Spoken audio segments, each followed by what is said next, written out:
याच्यामध्ये इन्व्हॉल्व होत आहे, सिरियस आहे, अतिशय पुढची पिढी सगळी खराब होते. त्याच्यामुळे ड्रग्सच्या बाबतीमध्ये सिरियसली लक्ष घालावं लागणार. काही प्रकरण घडून गेले, दाबण्यात आले.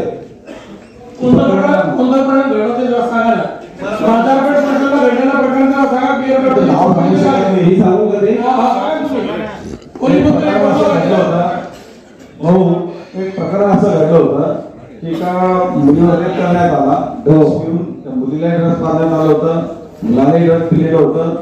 प्रकरण सगळं रफा करण्यात आलं बाजारपेठ पोलीस स्टेशनमध्ये. हे इतकं सिरियस आहे. अशा पद्धतीमध्ये एखाद्या पोलीस स्टेशनमध्ये एखाद्या मुलीच्या संदर्भात बलात्कारासारखं प्रकरण आहे, जर ते दाखले मुलीची ती घटना मांडू का व्यवस्थित मोठा प्रकरण आहे. काय दुर्लक्ष जास्त काय झालं बघा, मी नाव कोणाचीच घेतली नाव घेतलं नाही, पण एक मुलगी पोलीस स्टेशनला तक्रार द्यायला गेली की माझ्यावर पाशवी पद्धतीने गैरकृत्य झालं. नंतर त्या मुलीला थोडं थांबवण्यातही आलं, काही लोकांनी थांबवलं. ती एका इथं कॉलेजमध्ये शिक्षण घेत होती. नंतर तिच्या अंगावर जे वळण होते, तिच्या सोबत जो प्रकार घडला होता, हा माणूस करू शकत नाही बा. हे कुठलं तरी नशेत किंवा अमानवी कृत्य. पोलिसांनी त्याला विचारलं ठीक आहे आता ती प्रकरण थांबते, ती तक्रार मागे घ्यायला तयार झाली, पण तू हे केलं कसं? हे तू अशा पद्धतीने माणूस वागू शकत नाही बाय. असं एकदम बाईट घेतला तिच्या पूर्ण बॉडीला, हे ते म्हणजे आता एकदमच असं पाशवी प्रकार झालाय.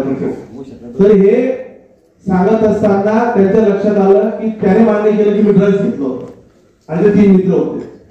मग ड्रग्स कुठून आलं तर भुसावळचा तो पेडलर. मग त्याच्यापर्यंत पोहोचले, त्याला उचललं.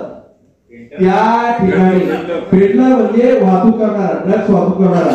पोलीस प्रशासनाकडे काही जणांचे रिपोर्ट पण आले, त्यांनी ऑफ द रेकॉर्ड मान्य केलं पण माझ्याकडे की ही वस्तुस्थिती खरी आहे पोलिसांच्या.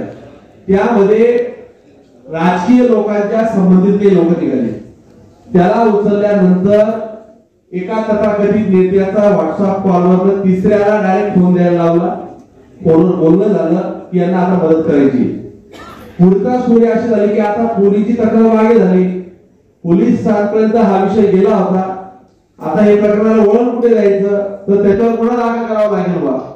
तर म्हटले काहीतरी कसं करायचं, तर एकीकडे असं दाखवण्यात आलं की ती जी क्वांटिटी असते एवढीची, ती कमर्शियल क्वांटिटी नव्हती म्हणून तो प्रकरण थांबवायचं हा निर्णय घेत असताना पण त्याच्यावर पुन्हा दाखल केला आरमॅटचा. त्याच्याकडे एक बंदूक ठेवायला दाखवली आणि ते दाखवून ती बंदूक त्याच्याकडे कधी नव्हती, पिस्तूल नव्हती, आरमॅटचा गुन्हा दाखल करून घेतला. परंतु मूळ विषय असा आहे, भुसावळ सारख्या शहरामध्ये एवढ्या मोठ्या प्रमाणात ड्रग्स, त्या ड्रग्सच्या आहारी गेलेले तरुण, त्याच्यामुळे झालेला तो अत्याचार, त्या घटनेची मी गृहमंत्र्यांनी चौकशीचे आदेश दिले. तो रिपोर्टचं पण एक चाललंय. पोलिसांनी या प्रकरणामध्ये पोलिसांनी अप्रत्यक्षपणे तिथल्या पोलीस अधिकाऱ्यांनी पैसे घेतले. माझ्याकडे रेकॉर्डवर आहे. मी जर त्यांनी सांगितलं तर मी ते पण एक्सपोज करायला एका दिवशी. पोलिसांनी पैसे घेऊन ते प्रकरण रफादफा केलं. वरती अधिकाऱ्यांना कळालं, त्यांनी परत रिपोर्ट मागवला या प्रकरणाचा किंवा ही वस्तुस्थिती काय आहे. माझी पालकमंत्री महोदय, तुम्ही इथं पावड्याचे मंत्री आहेत या जिल्ह्याला, कॅबिनेटचे. हा जिल्हा संस्कृत जिल्हा आहे. बहिणाबाई पासून तर अंमळनेरच्या क्षेत्रापासून ते भास्कराचार्यांच्या ठेवा असलेला जिल्हा आहे. आपल्या जिल्ह्यामध्ये असे प्रकार होत असतील, पोलीस असतील, याच्यामध्ये आपणही काही लोक, राजकीय लोक त्याच्यामध्ये कदाचित आपली विरोधी म्हणून आपण असं बोललं, पण आपण कोणी समर्थन करतो असं म्हणत नाही. परंतु अशा घटनांचं गांभीर्य वेळी